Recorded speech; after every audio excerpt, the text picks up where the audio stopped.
अस्सलामुअलैकुम, आप देख रहे हैं डॉन न्यूज। मैं हूं नाइला असगर। हेडलाइंस आप जान चुके हैं, अभी आपको अपडेट करें। बारखान के मुख्तलिफ इलाकों में जल्जिले के झटके महसूस किए गए हैं। जल्जिला पैमा मरकज के मुताबिक जल्जिले की शिद्दत रेक्टर स्केल पर 4.4 और गहराई 30 किलोमीटर थी। जल्जिले का मरकज बारखान से 57 किलोमीटर जनूब मशरिक में वाक़ था।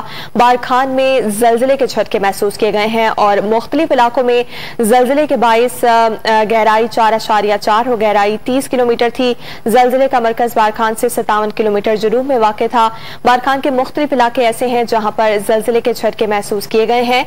शिद्दत रेक्टर स्केल पर 4.4 रिकॉर्ड की गई है, जबकि जल्जिला पैमा मरकज के मुताबिक जल्जिले की गहराई 30 किलोमीटर रिकॉर्ड की गई।